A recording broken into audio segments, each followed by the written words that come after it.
Président et commandant en chef des President, forces armées de la Commander-in-Chief République of fédérale the du Armed Nigeria, Forces of the Federal et Republic je of l'invite Nigeria, à prendre la parole devant l'Assemblée. and I invite him to take the floor.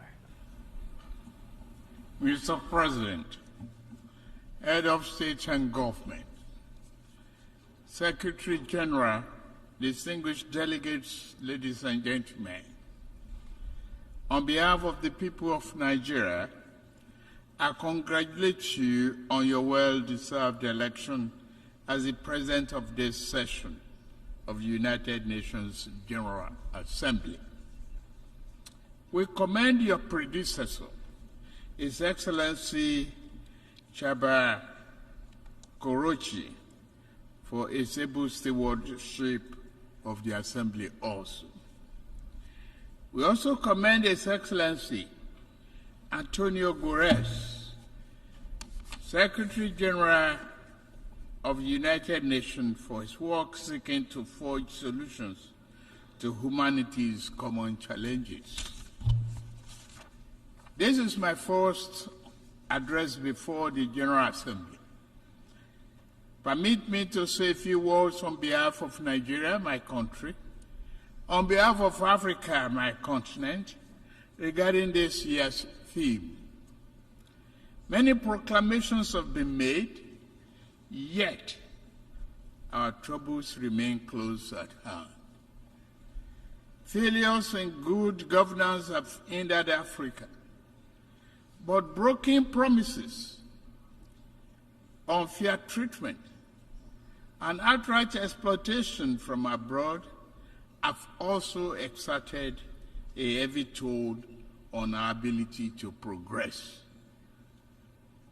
Given this long history, if this year's theme is to mean anything at all, it must mean something special and particular to Africa. In the aftermath of the Second World War, nations gathered in an attempt to rebuild their war-torn societies. A new global system was born, and this great body, the United Nations, was established as a symbol and protector of the aspiration and the finest ideas of humankind. Nations saw that it was in their own interest to help others exceed the rubbles and wasteland of war. Reliable and significant assistance allowed countries emaciated by war to grow into a strong and productive society. The period was a high watermark for trust in global institutions and the belief that humanity had learned the necessary lessons to move forward in global solidarity and harmony. Today, for several decades, Africa has been asking for the same level of political commitment and devotion of resource that described the Marshall Plan.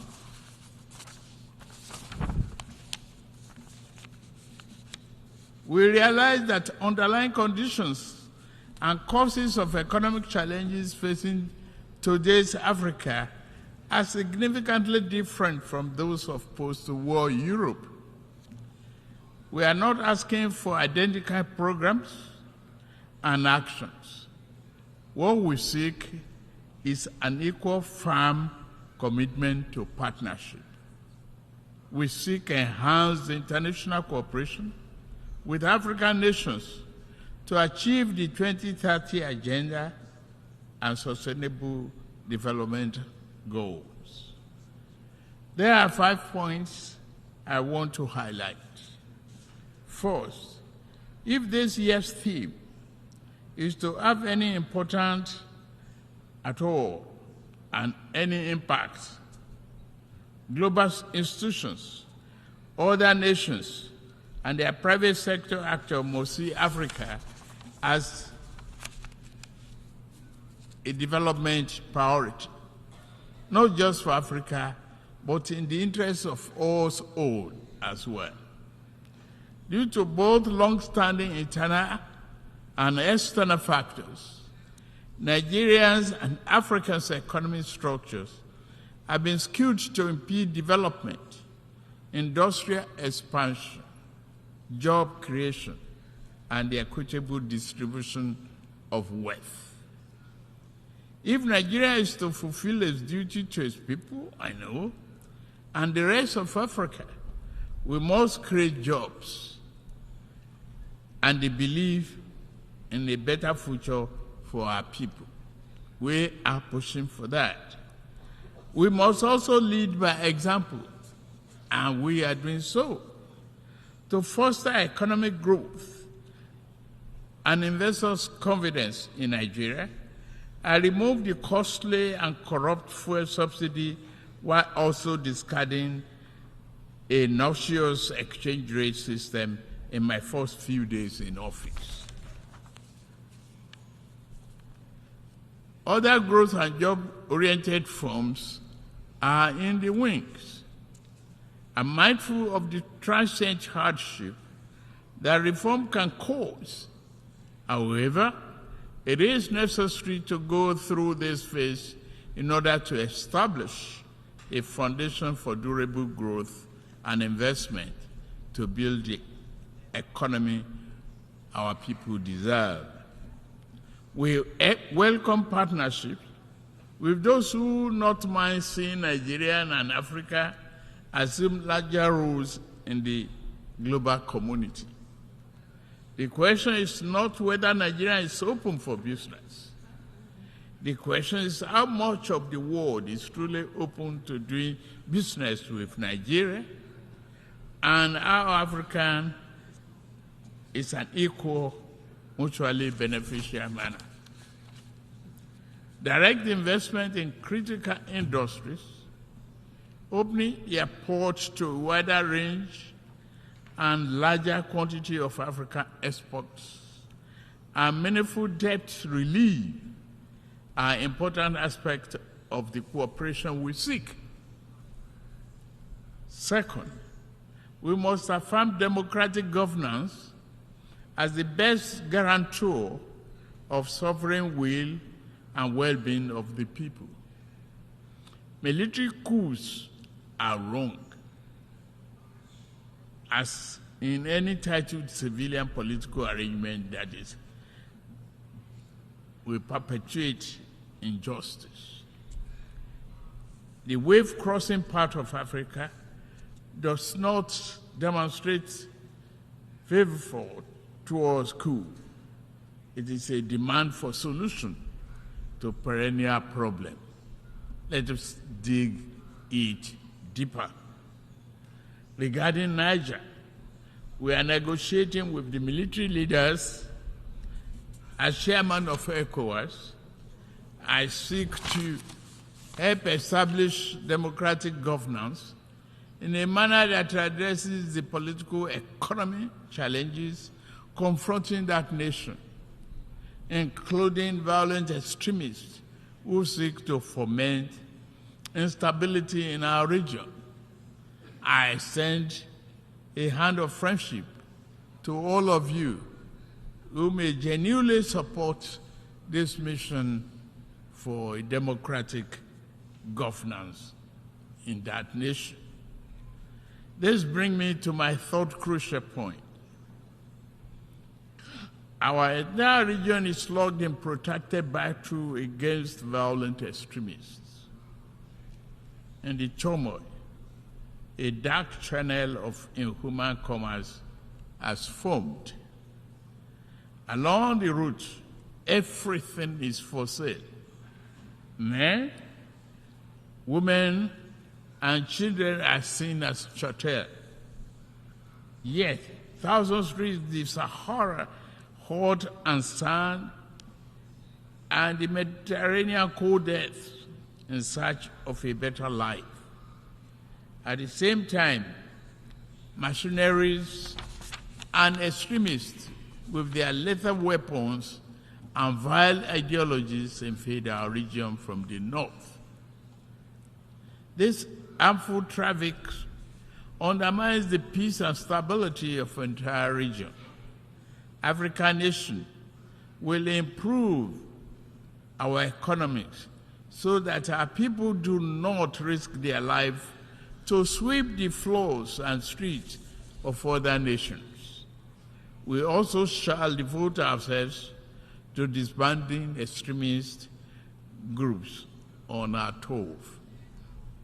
Yet, to fully contain this threat, the international community must strengthen its commitment to arrest the flow of armed and violent people into West Africa. The fourth important aspect of this global trust and solidarity is to secure the continent's mineral-rich areas from plundering and conflicts. Many such areas have become catacombs of misery and exploitation. The Democratic Republic of Congo has suffered this for decades, despite the strong UN presence there. What happened? The world economy owes the Republic of Congo much but gives her very little.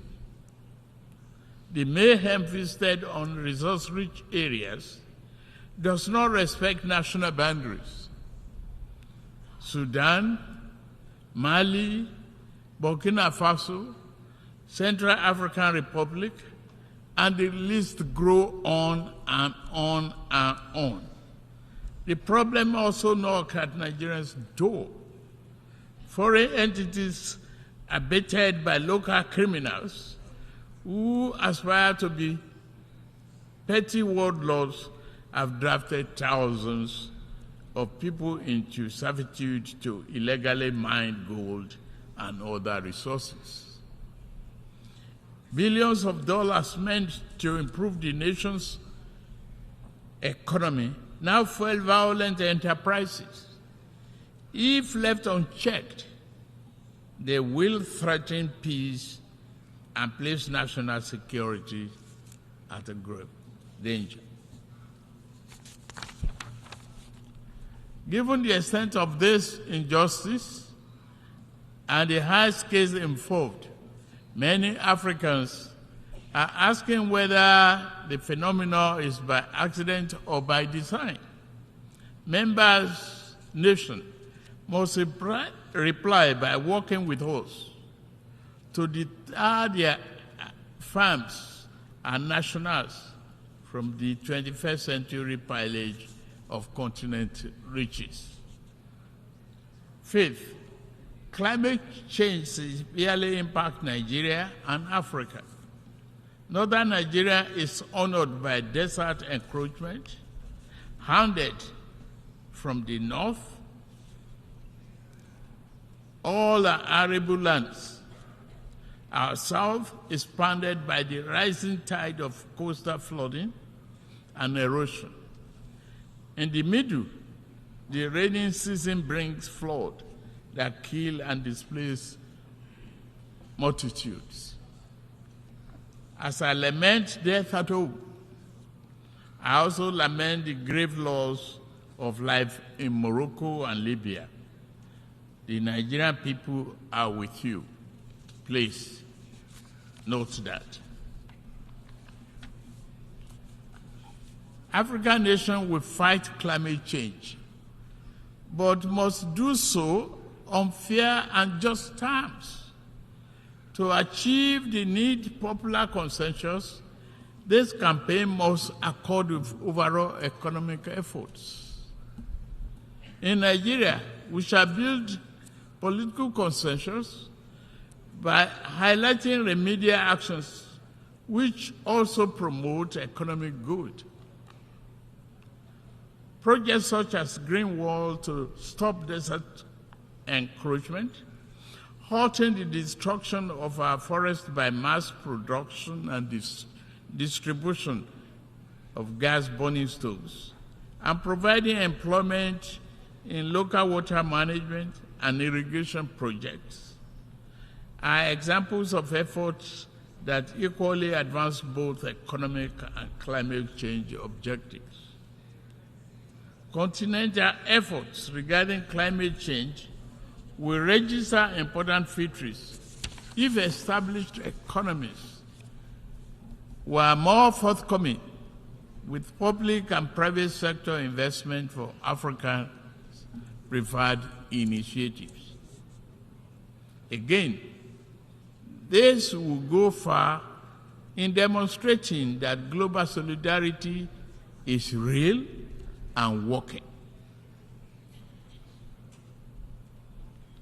As I'm about to close, let me emphasize Nigeria's objective accord with the guiding principles of this world body: peace, security, human rights, and development. In fundamental ways, nature has been kind to Africa, given abundant land, resources, and creative and industrious people. Yet, man has too often been unkind to a fellow man, and this sad tendency has brought sustained hardship to Africa's doorstep. To keep faith with the tenets of this world to this body and the theme of this year's assembly, the poverty of nations must end. The pillage of one nation's resources by overreach of farms and people of stronger nations must end. The will of the people must be respected. This beautiful, generous, and forgiving planet must be protected.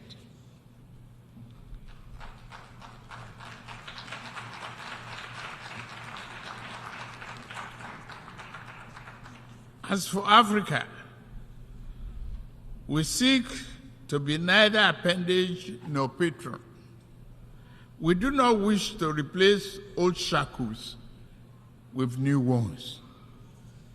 Instead, we hope to walk the rich African soil and live under the magnificent African sky, free of the wrongs of the past and clear of the associated encumbrances. We desire a beautiful, prosperous, vibrant, democratic living space for our people, where we do it. To the rest of the world, I say, work with us as true friends and partners. Africa is not a problem to be avoided, nor is it to be pitied. Africa is nothing less than the key to the world's future. I thank you for listening.